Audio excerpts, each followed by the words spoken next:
People that are meant to be together always find their way in the end. As many great romance novels go, two people defy the universe by finding one another. Basically have a companion in my life again.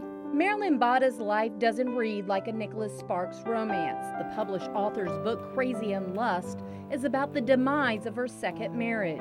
Are you a hopeless romantic? Just curious. I think that's my problem. The 63-year-old didn't expect to find a Noah, but she did expect to find a date. I actually didn't initially go to Augusta Singles. It was actually quite by accident. The New Jersey transplant wanted a little help finding a man in Augusta.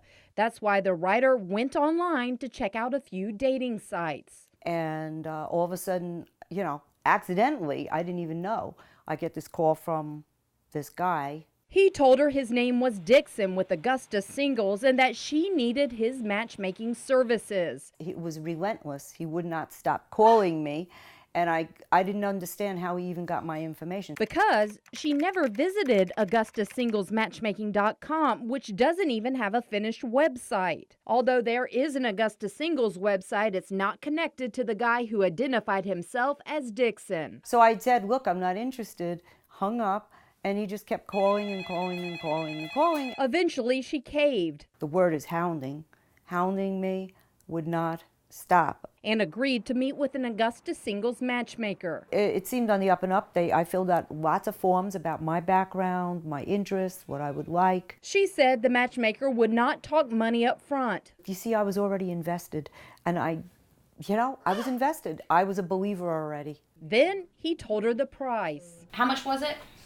It was $3,795. When he said that amount, what went through I your mind? almost fell off the chair. But she was invested and convinced she just might find Mr. Right.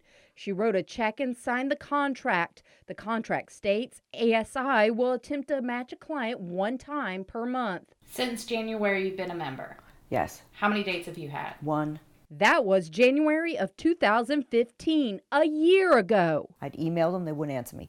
I'd call them, they say they're going to answer you the very next day, they don't. Botta says the matchmaker named Adam and even the second man who called himself Dixon cut off communication. She filed a report with the Better Business Bureau. They're paying a large sum of money and not getting the services that they're promised. Gigi Turner with the Better Business Bureau says Botta isn't the only jaded lover to make complaints like this about Augusta Singles. So you do have an open investigation with Augusta Singles? Yeah, we have an open investigation based on business maybe scamming elderly singles. So, who is behind the business?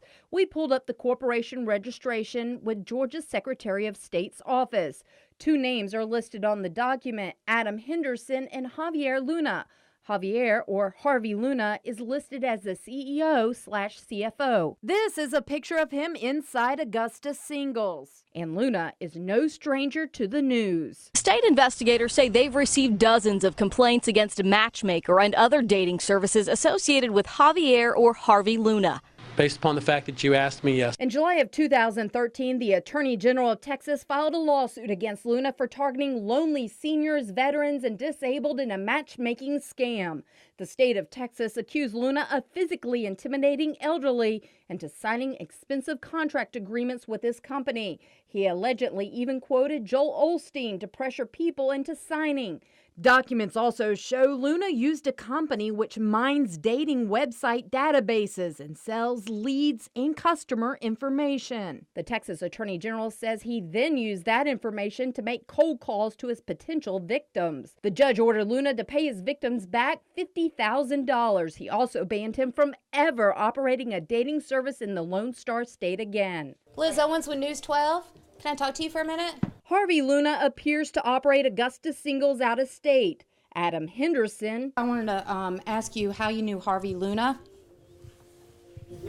For what reason? Is the face of Augusta Singles here locally. I don't understand what this is about. We're just wondering if you're running the same deceptive type of business here in Augusta that he ran in Texas. You guys are trespassing. Leave. When we turned off the camera, Henderson told us he was just an employee, even though he is listed as an officer of the company on state documents. He also denies knowing Luna's history of scamming the elderly. We found this picture of the two together on Luna's Facebook account. It was taken in Texas just a couple months before the Texas Attorney General was cracking down on Luna's matchmaking company. Later that summer, Henderson set up shop in Georgia with Luna, even though Luna was under investigation in Texas. At the very same time the Attorney General of Texas was investigating him, he came here and got a business license and opened up another matchmaking service in the state of Georgia. How does that happen? Augusta's BBB reported Augusta Singles to the Georgia Consumer Protection Unit under Attorney General Sam Owens. Now he's here running a business. Is that a red flag to you? As a general matter, when someone's had previous complaints and previous judgments in other states, it's absolutely a red flag. And Georgia's Consumer Protection Unit now has an open investigation into Augusta Singles. Absolutely, I was scammed. I mean, I put down this money. They told me, they gave me certain expectations. They haven't delivered on anything. They haven't delivered on anything, but they took my money. They prey on your vulnerabilities. They know it. They're professionals in that. I know that. They do this for a living. They prey on your vulnerabilities. Botta says Dixon finally called her back after News 12 stopped by Augusta Singles. I called that number and left a message. A man called me back and said he was Harvey Luna. His voice sounded a lot like Dixon. We asked him about his complaints his clients were making and if he used the alias Dixon. He said no comment. This is a different type of predator, and they're out there, and I think this company is one of them. Botta has yet to find her happy ending, but hopes her tale I would like this not to happen to other people. will help others from paying the high price of love.